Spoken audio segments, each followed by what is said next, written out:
All right, we got a little bit of light precipitation today, but I'm not terribly worried about it. It's all over, except there's some light showers taking place at the east end of the valley.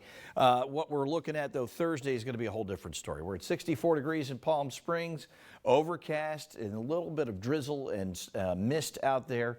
Sunset this evening, 4:37. All right, this is the Long Valley cam. I showed you this earlier.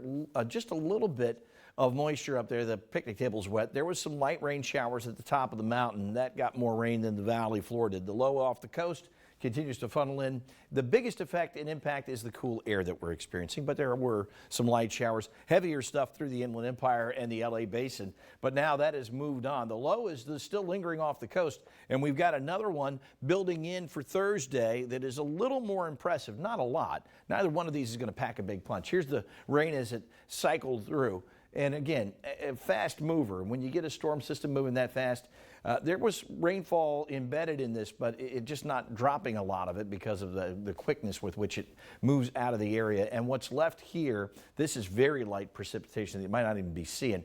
As you get down toward Mecca and the Salton Sea, the North Shore, you're picking up some very light showers. You could see some spotty areas of sprinkles still lingering behind the system, but for all intents and purposes, we're done with the precip out of this system, and you can see we weren't expecting a lot, we didn't get a lot.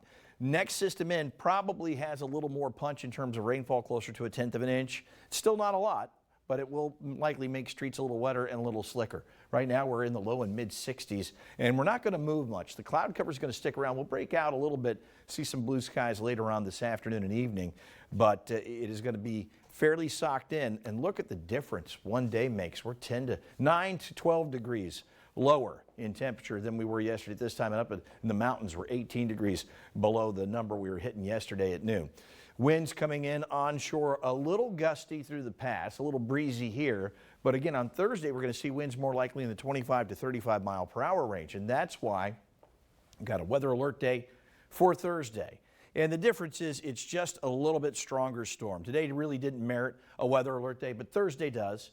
We're going to watch for more snow out of that system, as much as a couple, 3-4 inches above 6,000 feet. And that could lead to travel issues for folks all around. Wet roads, snowy roads in the high elevations, gusty winds, and that could also lead to power outages as well. So let's watch what happens. This system on its way out. Wednesday looks like it's going to be mostly sunny and pleasant, but then Thursday we've got another storm moving in. You can watch it, track it in. 7 a.m. rain around Bakersfield.